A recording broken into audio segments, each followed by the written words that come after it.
So I officially finished both books, and Josh is going to absolutely bombard me with questions, and hopefully you guys can get something. Uh, this is the third part of this series, I guess, and maybe the final part, who knows, but throw them at me, Josh. Okay, what two books? So the two books that I finished was what I talked about in previous episodes, Against the Machine by Paul Kingsnorth and Stolen Focus by Johann Hari, I think is how you say his name. I might have gotten it wrong, but yeah, those are the two books A- that I finished.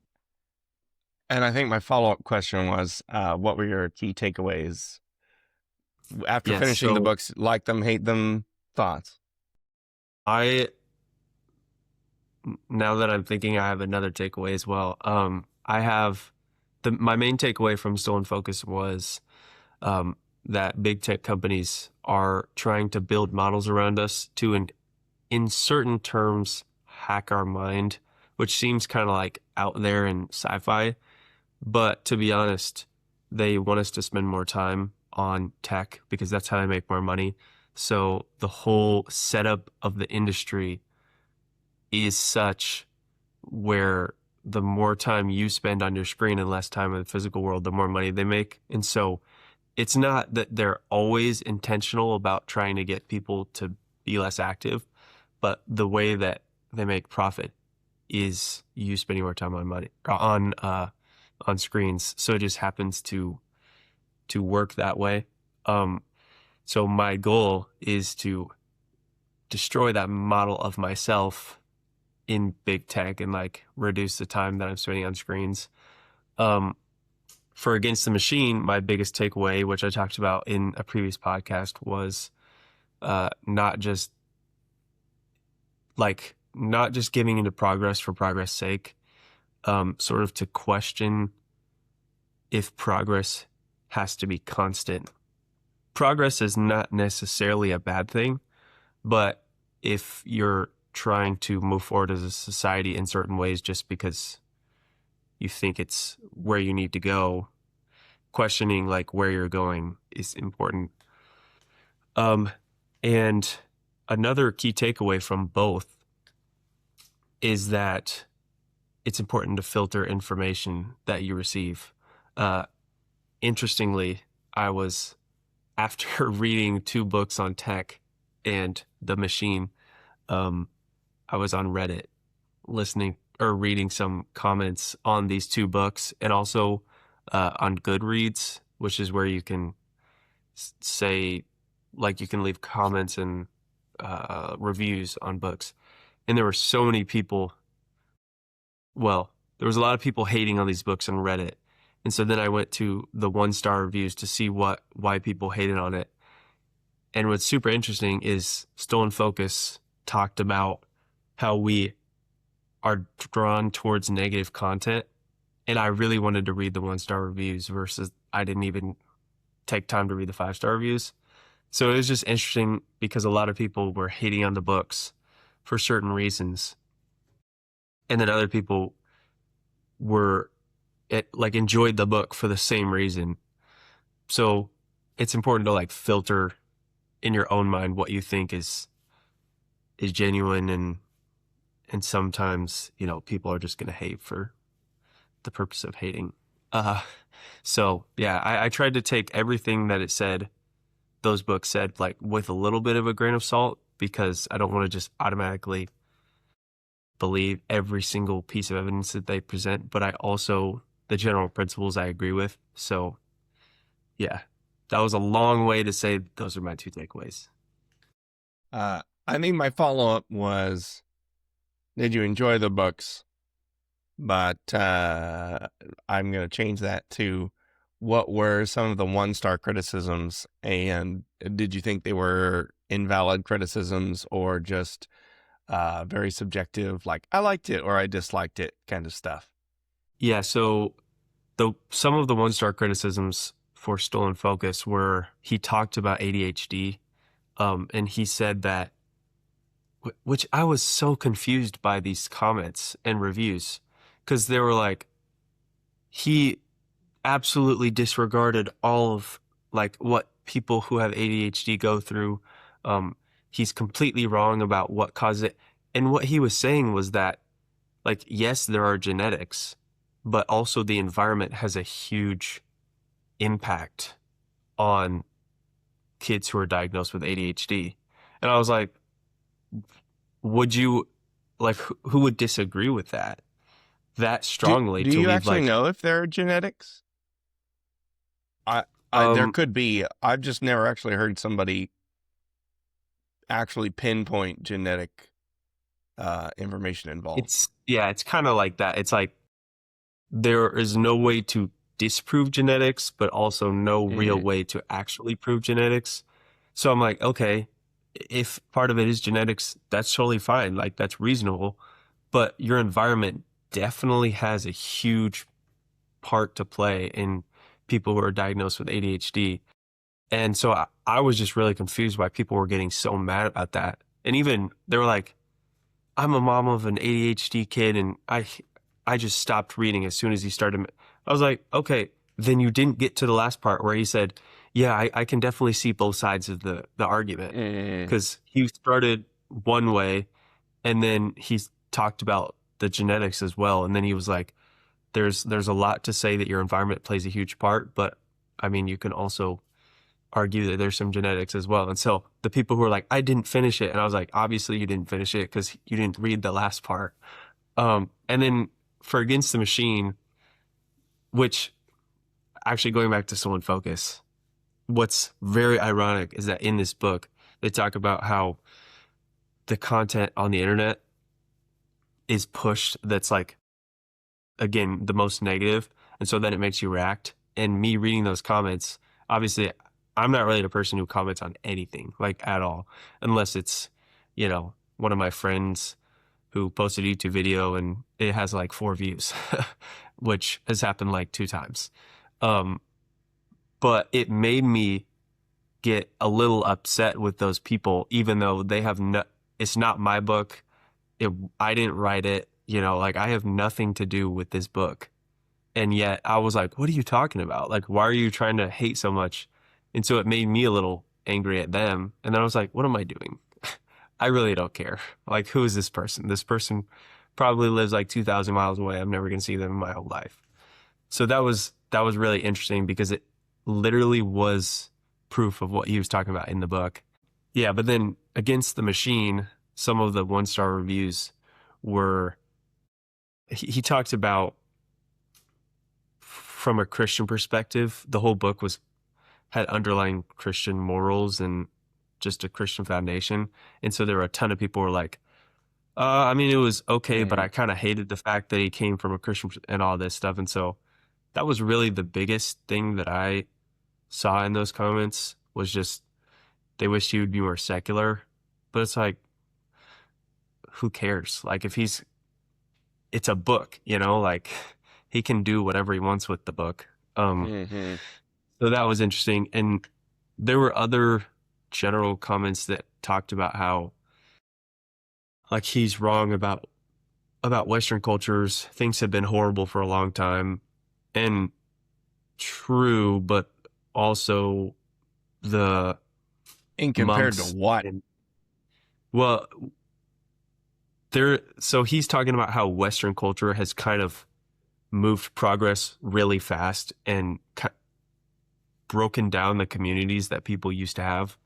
And Mm, because individual like now we can fly from New York to LA, which obviously before this kind of technology with planes and cars and stuff would have been basically impossible because you probably would have died along the way if you were just riding in a wagon or walking.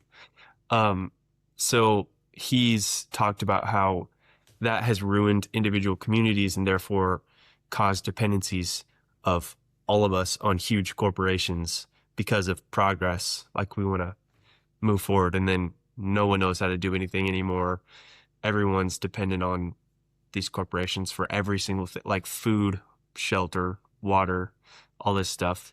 Uh, and so people were like, Western culture hasn't done this. It's been like that for like a long time. And then my thought was, so the monks and samurai and stuff didn't have small villages in China and Japan like thousands of years ago, because in my mind they probably did. They had individual communities where they knew how to do a lot of stuff. So I don't know, just kind of random hating comments. Mm-hmm. It was Yeah. it was funny because they were hating on the books that were talking about why people are like not, especially stolen focus, like why people hate, or like why technology has made us worse, and then they were hating on technology. So I don't know. It Two was thoughts just on ironic. that. Uh, m- uh, it's fascinating that people can hate the thing that you just experienced for reasons that you didn't even conceive of. Uh, Yes. and I agree with you. Like a lot of times I was thinking, you had mentioned that not looking at 5-star reviews, but looking at the 1-star review. And to your credit, I think that is somewhat okay, because when you're looking for a product, if you're already on the product page, or if you're already looking up information about it, you probably accept, oh, this is the thing I probably want to buy. So the 5-star reviews may not be super pertinent to you, whereas the 1-star reviews are like, let me make sure it's not total garbage, or that if people do think it is, it's not for the reasons that I care about. Yeah. So there's It that. was funny that I read him after I already read the book. I didn't even read him before. So At least reviews are somewhat helpful. Just don't read the comments. Don't ever read the comments. Not on X, not on YouTube. Just comments are terrible. Don't read them. yeah, That's my opinion. Reddit is a cesspool of random people and random comments.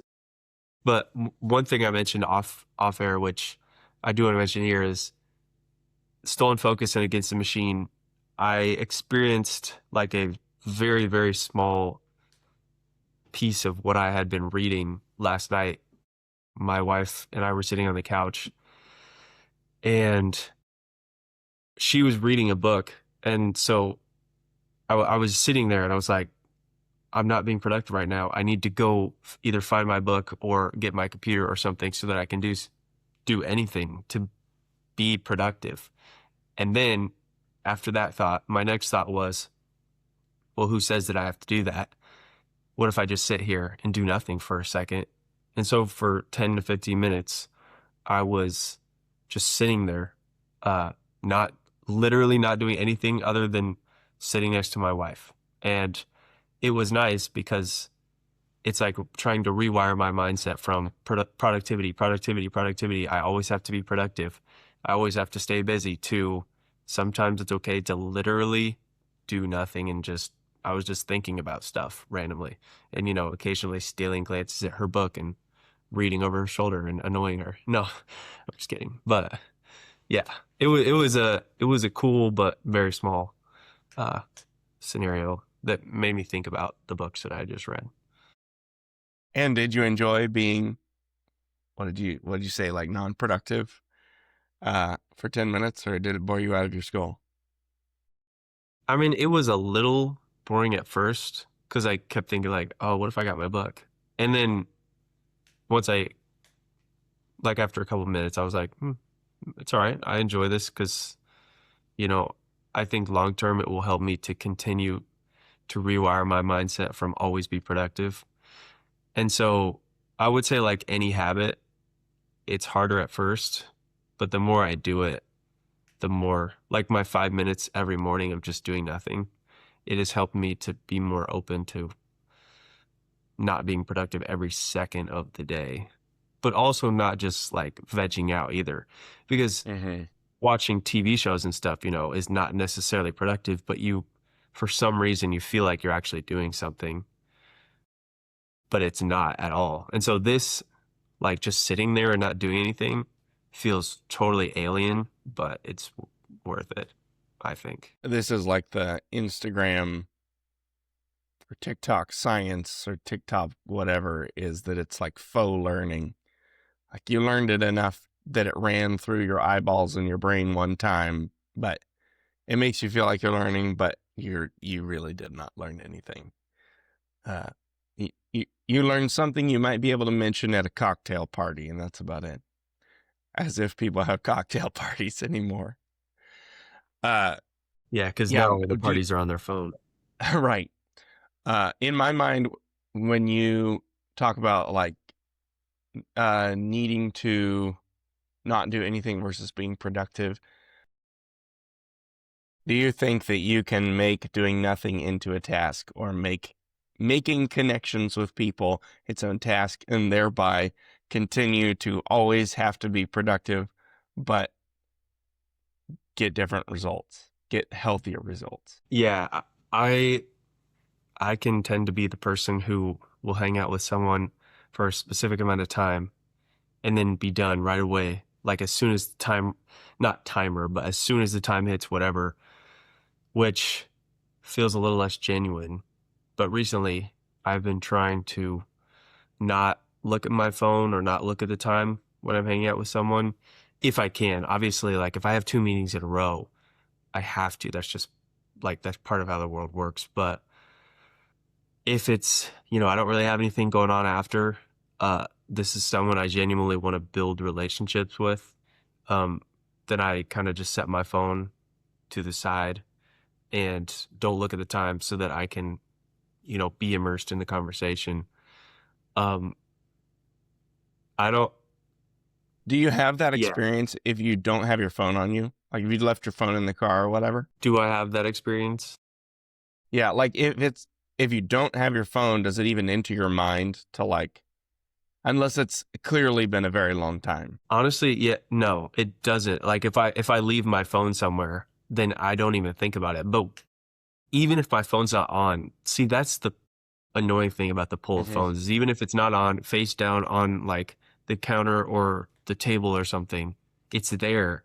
So then I'm like, oh, what time is it? I might have to check what time it is so I can leave soon, or, I don't want to be too long or whatever. But if it's not there, then I just get immersed in the conversation. I don't Mm-hmm. even think about it, which is super interesting. And I think more people should do that where they just leave their phone out of the entire room, not even like in your purse or bag or whatever, because even if it's there, all you have to do is reach down and grab it. But if it's not even in the room, you would physically have to get up, go out of the room, and be super annoying. Sorry. Yeah, for those people who might think that's crazy, there. I remember in school, I couldn't tell you who did the research now, but they had done an experiment where they'd taken a informant, somebody who was working for the experiment, and interviewed people at a table.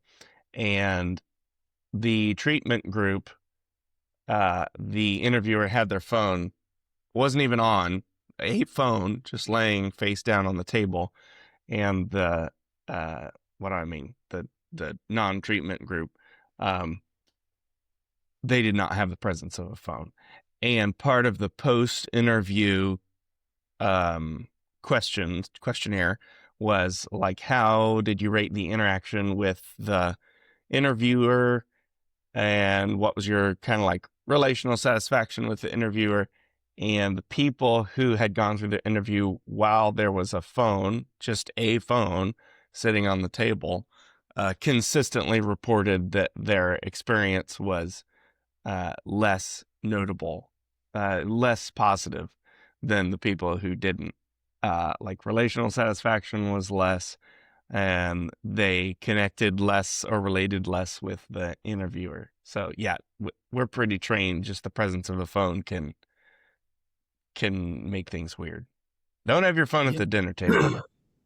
Yeah, that's crazy. I've 100% noticed that in my life, and it's sad, but it's where we are right now, which is why I'm trying to do, small things to kind of push back against that. So I I actually started a book called Anxious Generation, and it's about how the Is rise of that Peter technology. Boghossian? It might be, I'm not totally sure. But well, Sorry, actually, let me continue. just. Oh Well, no, what I that's was gonna Jonathan say is Haidt. Jonathan Haidt. yes, yeah, no, that sounds that sounds like the right author. It's about how the rise of technology has caused a major shift in just anxiety and depression rates in kids. And now, like the kids who I was one of the kids in like the 2010s who are now growing up and have more mental health issues because of the rise of technology. And at least from the first chapter, it's been very interesting. And I can definitely see a correlation between phones and social media coming out, more internet usage, and like higher rates of anxiety and loneliness and all that, which is ironic in a not funny way because Facebook and Instagram and all that is supposed to connect you more with people around you, and yet it's making us more lonely and anxious. I think my wife listened to a couple interviews with Jonathan. But I don't remember if I don't think she's actually read that book. Did he write something else? Jonathan Oh, he wrote The Haidt. Coddling of the American Mind. Yeah, I've read that one. Um, Was that a good yes, one? yes. Yeah, it's similar ideas. Not as focused on the phones thing, but more just the general. If you take a group of people and do not expose them to things they disagree with, or always straw man the things that they may disagree with, and then put them in real life scenarios in which they have to tolerate other people, it ends extremely poorly. As evidenced by America right now. Right. Yeah. A lot of tribalism, and you tend to not develop. I can't really think of what it's called. You don't develop resilience. And anything that is against what you think is like enemy, infectious.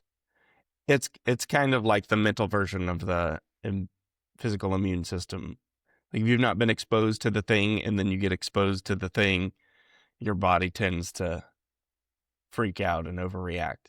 The first time you got COVID, it might have really sucked. The next time you got COVID, you didn't even notice because your nose was a little stuffy.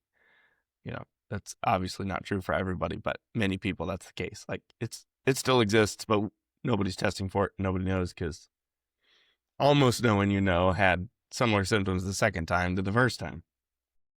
I don't even know if I ever had COVID the first time. I actually don't. But anyways, Well, you've probably had it at some point. You just were probably. asymptomatic and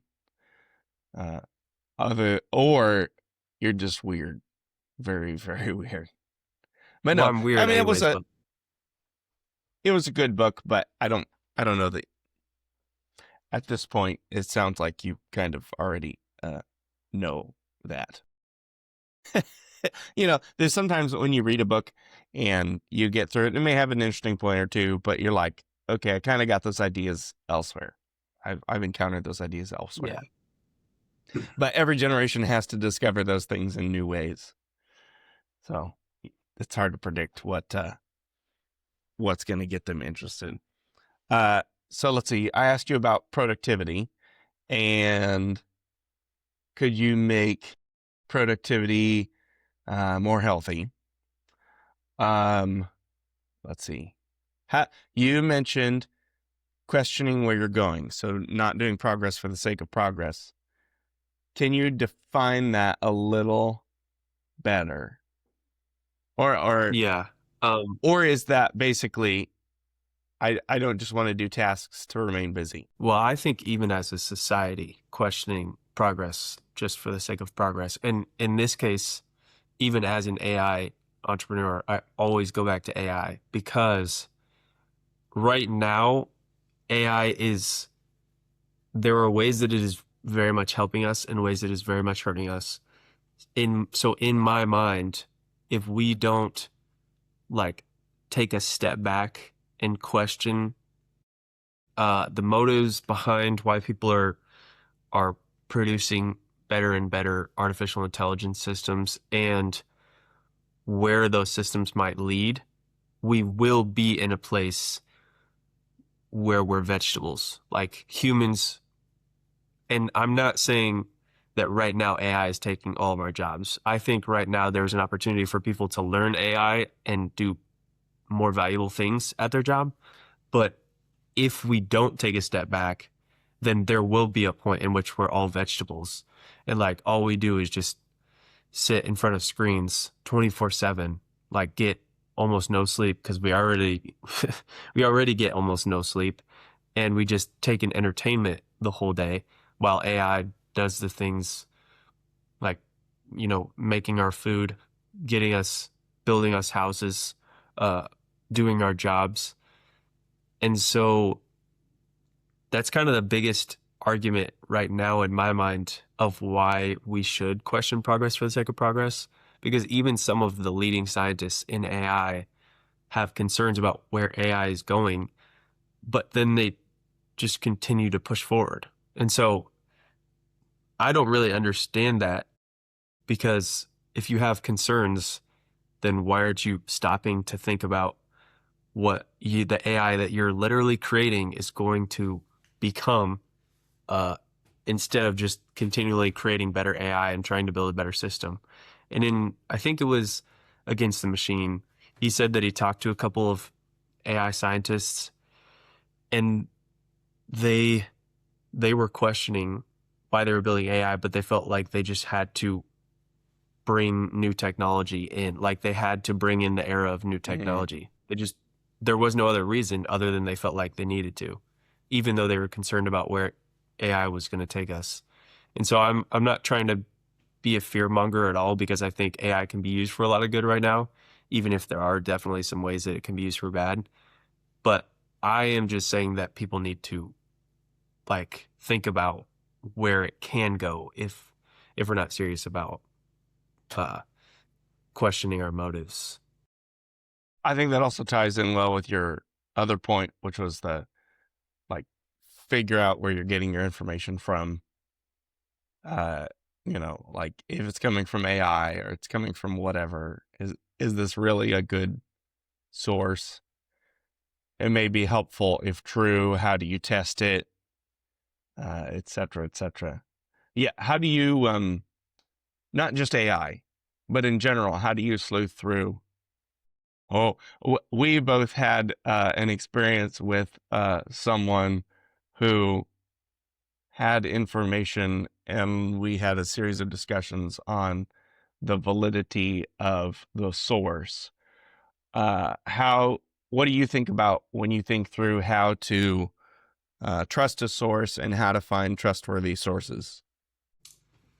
Um, well, I think that you build a filter over time, um, through advice from other people.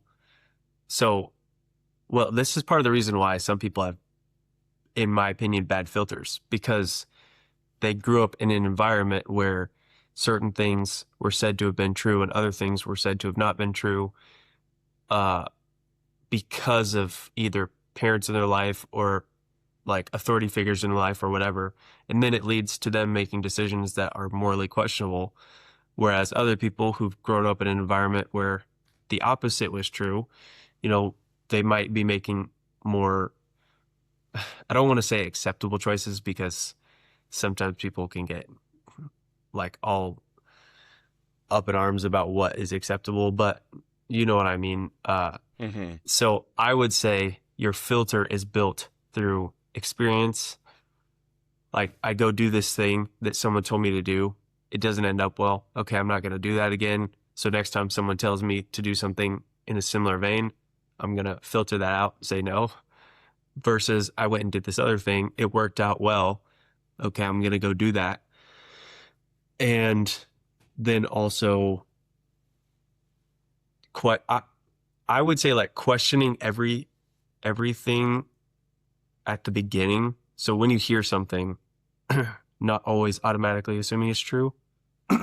Instead, even if it seems true, questioning it, Mm-hmm. trying to find some other sources that confirm what you've heard, and then being okay with like making decisions based on the truth of whatever it was. Yeah. That also ties into your other point about community being important. Was it Against the Machine you were saying? Which reminds me about a book, Refrigerator Rights by Bill Wilson, which Still have that I have book. I also need enjoyed. to finish it. It made me think about it because I was like, have you yet developed the people that can come into your house and open your fridge and make a salad? And it might be a little weird, but it wouldn't be like, oh my God, I'm offended. But the importance of having community, and community does not necessarily mean the group of people that you found online. Because I think now, if you and I said community, there's a large group of people that would be like, oh yeah, I've got a community of friends, and they're all online. And they may be more ideologically monolithic than a real community of people that are centered around bicycling, or a real community of people that are centered around, I don't know, parenting, or what, like these general categories that could have a huge diversity of ideas within them. And kind of the coddling of the American mind thing, where like exposing yourself to someone who has a completely different opinion than you and who's willing to articulate it and sit down or discuss, and then have the thought of like, maybe I'm wrong. Maybe I'm the wrong person in this scenario and I've not figured it out. But I thought that was a good tie-in to your community thoughts there. I Yeah. could keep going on this forever. See, Probably. that's why we have a part 3. For now, that's all I have. I won't bring it up anymore until later after I finish another book that's similar to this. Um, but yeah, no, that's all I got for now, I guess. Send us an I email. promise. Email jc.unscripted@gmail.com. Yep, and we'll have a new topic on our next podcast. And give us a like and subscribe on YouTube. 5-star review on Spotify if you enjoyed it. And that is the pod.